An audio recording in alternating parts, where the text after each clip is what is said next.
really hope you like crash cymbal-driven breakdowns. Hi there everyone, welcome back to On the Flip Side. My name is Adam Shawalker, your host, and today we're going to be checking out this new Lamb of God record, Omens. This is the 9th studio album from Lamb of God in its current form and the follow-up to the 2020 self-titled record. And I can't say it's anything more than exactly what I was expecting. It's more or less the same kind of material that the band has been churning out for the past 20 years, and though it is more aged and more razor-sharp, and now with far less character than ever before. Randy Blythe, as a performer, I have a decent amount of respect for. He is one of the most active singers I've seen on a stage, and despite his vocals, which I have honestly never been the biggest fan of, he does have a nice niche that he corners quite well. But this album, along with the past 3 or 4 Lamb of God records, haven't really felt like anything more than releases just to kind of get an album out there to tour on. Which I do get, especially with Lamb of God touring with Megadeth a lot over the past few years. The situation seems very similar. You've got a really outspoken lead singer with a voice that people either love or hate. You spit out an album every 2 to 3 years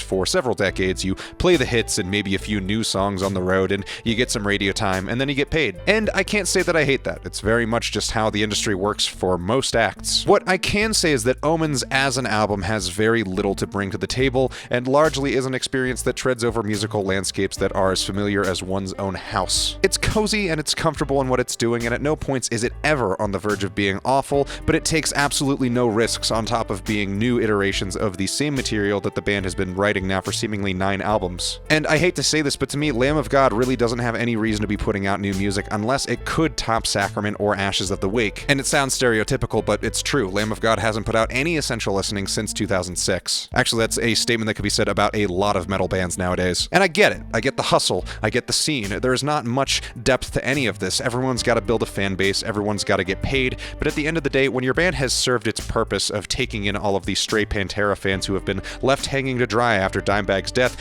what is there really left to do? Lamb of God specifically is easy to look at and use as an example of what is wrong with metal as a genre. Because it's not really awful, but it's incredibly bland. From both a writing and a production standpoint, this album is totally sterile, as is most of the Lamb of God catalog at this point. It's unchallenging and uninspired, and largely hollow as an offering that crumbles if you put it up against any project that actually serves a purpose or has something to say. Here's how I view modern metal right now, and this is very subject to change, but on each end of the spectrum you have pure brilliance for very, very different reasons. On one very far side of things, you have slamming brutal death metal, like Cerebral Incubation, which is great because it promises absolutely nothing and delivers overwhelming, disgusting riffs at high volumes and a very low IQ, and at no point is this stuff to be taken seriously. It is only to be enjoyed under the most inebriated or testosterone-fueled of circumstances. And on the other very far side of things, you have bands like Blood Incantation putting out a fucking synth album because they want you to try listening to something without guitars in it for once in your life, you goddamn Philistine. And in the middle, you have this very safe zone, which is occupied by the likes of bands like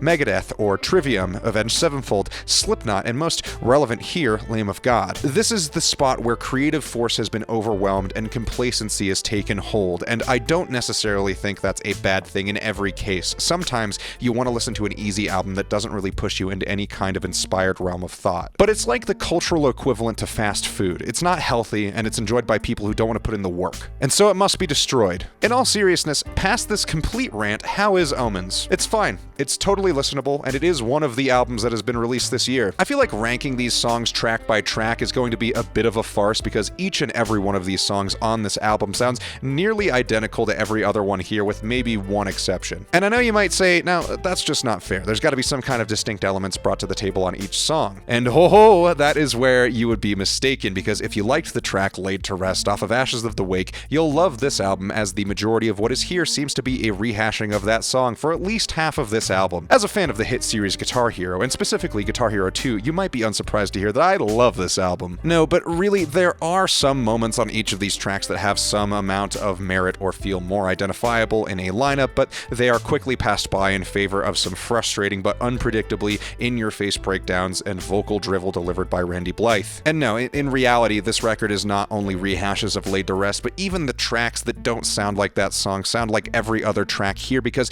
they can't seem to give any one instrument any room to breathe or play anything past a played-out breakdown or some cheap chugging beat that is just nothing. I think really the only track on the album that I did like that stood out to me was Denial Mechanism, which for a lot of the track pulls from some hardcore punk. It's a lot more quick to the point and doesn't really pull any punches, and the riffs are very inspired by classic thrash. But yeah, that is really the only track that has jumped out to me in a good way. After half a dozen listens while writing this review, everything else here is just worthless. There is really no point to this band anymore other than filling a slot on the headliner's tour. The mid-40-year-olds will show up and say, "Yep, I remember that band," and they'll stand in the crowd for about 45 minutes with glazed-over eyes watching these aging rock stars continue to grind their joints into nothing while drinking a Coors Light, desperately trying to ignore their gout, and they'll think, "Yeah, man, I remember when music was made by big sweaty men and not laptops." And they'll be happy, and they'll have a great time, and they'll go home happy after the headliner set. And you know, maybe that's what this is all about. Maybe I am just a cynical bastard, and this review is completely pointless because I'm a jaded individual who doesn't know how to let people have fun. Or maybe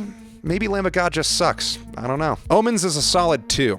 Thank you all so much for watching. Let me know what you thought of this album in the comments below. Remember to like and subscribe, and if you do happen to like what I'm doing here, drop a tip in the PayPal. Check out my Instagram, my Reverb, and my Depop. Links to those are all in the description below. Thank you all so much again, and we'll see you on the flip side.